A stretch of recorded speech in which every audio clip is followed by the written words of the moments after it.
ಎಲ್ಲರಿಗೂ ನಮಸ್ಕಾರ. Welcome to Chaitra vlogs. ನಾನಿವತ್ತು ಸಿಂಪಲ್ಲಾಗಿ ಇಡ್ಲಿಗೆ ಸಾಂಬಾರನ್ನ ಹೇಗೆ ಮಾಡೋದು ಅಂತ ತೋರಿಸ್ತಾ ಇದ್ದೀನಿ. ಹೋಟೆಲ್ ಸ್ಟೈಲ್ನಲ್ಲಿ ತುಂಬ ಸಿಂಪಲ್ಲಾಗಿ ಮಾಡ್ಬೋದು. ಅದಕ್ಕೆ ಏನೇನು ಬೇಕು, ಹೇಗೆ ಮಾಡೋದು ಅಂತ ನೋಡೋಣ. ಮೊದಲಿಗೆ ಯಾರೆಲ್ಲ ನನ್ನ ವೀಡಿಯೋನ ಹೊಸದಾಗಿ ನೋಡ್ತಾ ಇದ್ದೀರಾ, ನನ್ನ ಚಾನಲ್ನ ಸಬ್ಸ್ಕ್ರೈಬ್ ಮಾಡ್ಕೊಳ್ಳಿ. ಹಾಗೆ ಪಕ್ಕದಲ್ಲಿರುವಂಥ ಬೆಲ್ಲೈಕನ್ನ ಕೂಡ ಕ್ಲಿಕ್ ಮಾಡ್ಕೊಳ್ಳಿ. ಇವಾಗ ಹೇಗೆ ಮಾಡೋದು ಅಂತ ನೋಡೋಣ. ಮೊದಲಿಗೆ ಒಂದು ಕುಕ್ಕರ್ನ ಇಟ್ಕೊಂಡಿದ್ದೀನಿ. ಇಲ್ಲಿ ಒಂದು 4 ಮೀಡಿಯಮ್ ಸೈಜ್ ಟೊಮೊಟೊನ ಸಣ್ಣದಾಗಿ ಕಟ್ ಮಾಡಿ ಸೇರಿಸ್ಕೊಳ್ತಾ ಇದ್ದೀನಿ. ಹಾಗೆ 2 ಮೀಡಿಯಮ್ ಸೈಜ್ ಈರುಳ್ಳಿನ ಸಣ್ಣದಾಗಿ ಕಟ್ ಮಾಡಿ ಕೂಡ ಸೇರಿಸ್ಕೊಳ್ತಾ ಇದ್ದೀನಿ. 2 ಸ್ಪೂನಷ್ಟು ಸಾಂಬಾರ್ ಪುಡಿನ ಸೇರಿಸ್ಕೊಳ್ತಾ ಇದ್ದೀನಿ. ಖಾರಕ್ಕೆ ಎಷ್ಟು ಬೇಕೋ ಅಷ್ಟು ನೋಡ್ಕೊಂಡು ಹಾಕ್ಕೊಳ್ಬೋದು. 1 ಗೆಡ್ಡೆ ಬೆಳ್ಳುಳ್ಳಿನ ಬಿಡಿಸಿ ಹಾಕ್ಕೊಳ್ತಾ ಇದ್ದೀನಿ. ಖಾರಕ್ಕೆ ಒಂದು 3 ಹಸಿಮೆಣಸಿನಕಾಯಿನ ಕಟ್ ಮಾಡಿ ಹಾಕ್ಕೊಳ್ತಾ ಇದ್ದೀನಿ. ಖಾರ ನೋಡ್ಕೊಂಡು ಹಾಕ್ಕೊಳ್ಳಿ. ಇಲ್ಲಿ ಸಾಂಬಾರ್ ಪುಡಿ ಕೂಡ ತೊಗೊಂಡಿದ್ದೀನಿ, ಹಾಗಾಗಿ ಕಡಿಮೆ ಹಾಕ್ಕೊಂಡಿದ್ದೀನಿ.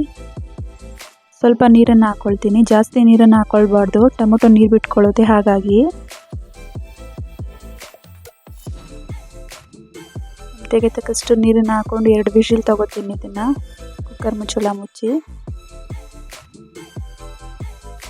ಈ ರೀತಿ ಸ್ವಲ್ಪ ಮಿಕ್ಸ್ ಮಾಡ್ಕೊಳ್ಳೋಣ.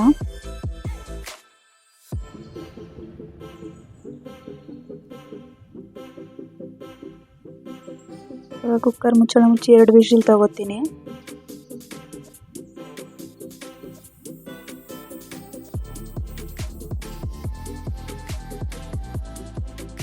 ರೆಡಿ ಆಗಿದೆ. ಇವಾಗ ನೋಡೋಣ,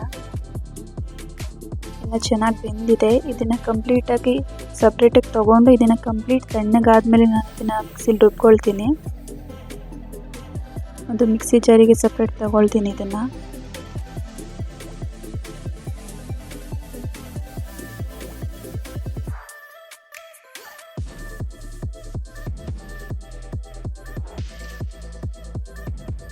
ಇಲ್ಲಿ ಯಾವುದೇ ರೀತಿ ಬೇಳೆನ ಬಳಸಿಲ್ಲ ನಾನು. ತುಂಬ ಬೇಗ ಕೂಡ ಆಗಿಬಿಡುತ್ತೆ ಸಾಂಬಾರು, ತುಂಬ ಟೇಸ್ಟಾಗಿ ಕೂಡ ಇರುತ್ತೆ. ನೀವು ಕೂಡ ಒಮ್ಮೆ ಟ್ರೈ ಮಾಡಿ, ಹೇಗೆ ಬಂದಿತ್ತು ಅಂತ ಕಮೆಂಟ್ ಮಾಡಿ ತಿಳಿಸಿ. ಹಾಗೆ ವಿಡಿಯೋ ಇಷ್ಟ ಆದರೆ ಲೈಕ್ ಮಾಡಿ, ಶೇರ್ ಮಾಡಿ, ನನ್ನ ಚಾನಲ್ನ ಸಬ್ಸ್ಕ್ರೈಬ್ ಮಾಡ್ಕೊಳ್ಳಿ. ಇದನ್ನು ತಣ್ಣಗಾಗಕ್ಕೆ ಬಿಟ್ಟು ಒಗ್ಗರಣೆ ಮಾಡ್ಕೊಳ್ಳೋಣ. ಇವಾಗ ಒಂದು ಪಾತ್ರೆ ಬಿಸಿಗಿಟ್ಟು ಒಂದು ಸ್ವಲ್ಪ ಎಣ್ಣೆನ ಹಾಕ್ಕೊಳ್ತಾ ಇದ್ದೀನಿ.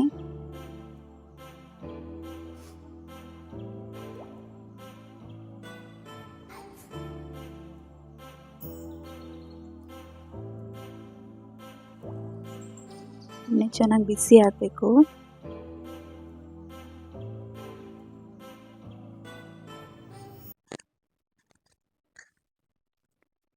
ಎಣ್ಣೆ ಬಿಸಿ ಆಗಿದೆ. ಇವಾಗ ಸ್ವಲ್ಪ ಸಾಸಿವೆನ ಸೇರಿಸ್ಕೊಳ್ತೀನಿ.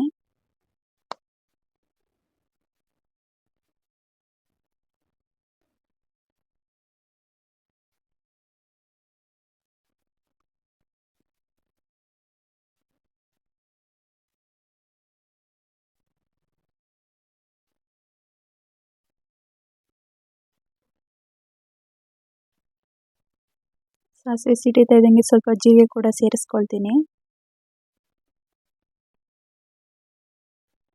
ಇಲ್ಲಿ 2 ಬ್ಯಾಡಗಿ ಮೆಣಸಿನಕಾಯಿನ ಕಟ್ ಮಾಡಿ ಹಾಕ್ಕೊಳ್ತಾ ಇದ್ದೀನಿ. ಖಾರಕ್ಕೆ ನೋಡ್ಕೊಂಡು ಹಾಕ್ಕೊಳ್ಳಿ. ಹಾಗೆ ಸ್ವಲ್ಪ ಕರಿಬೇವಿನ ಸೊಪ್ಪನ್ನು ಕೂಡ ಸೇರಿಸ್ಕೊಳ್ತಾ ಇದ್ದೀನಿ.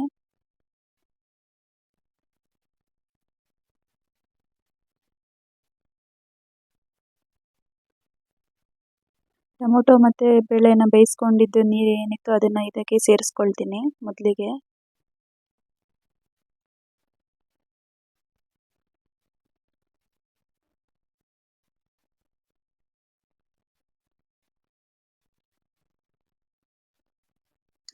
ಇದು ಒಂದು ಕುದಿ ಬಂದಮೇಲೆ ಮಿಕ್ಸಿ ಜಾರಲ್ಲಿ ರುಬ್ಬಿರುವಂಥ ಮಸಾಲಾನ ಹಾಕ್ಕೊಳ್ತೀನಿ.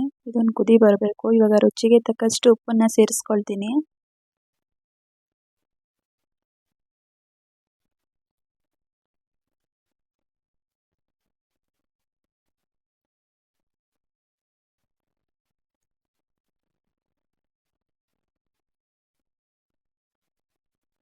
ಒಂದು ಮಿಕ್ಸ್ ಕೊಟ್ಟು ಒಂದು ಕುದಿ ಬರೋಕ್ಕೆ ಬಿಡ್ತೀನಿ.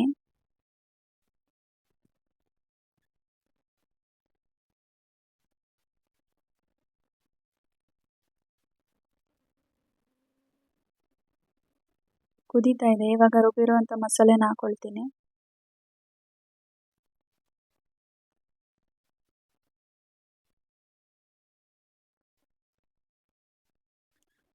ಆಲ್ರೆಡಿ ಟೊಮೊಟೊ ಈರುಳ್ಳಿ ಎಲ್ಲ ಬೇಯಿಸ್ಕೊಂಡು ರುಬ್ಕೊಂಡಿರೋದ್ರಿಂದ ಜಾಸ್ತಿ ಬೇಯೋದೇನು ಬೇಡ. ಒಂದು ಕುದಿ ಬಂದರೆ ಸಾಂಬಾರು ರೆಡಿ ಆಗಿಬಿಡುತ್ತೆ.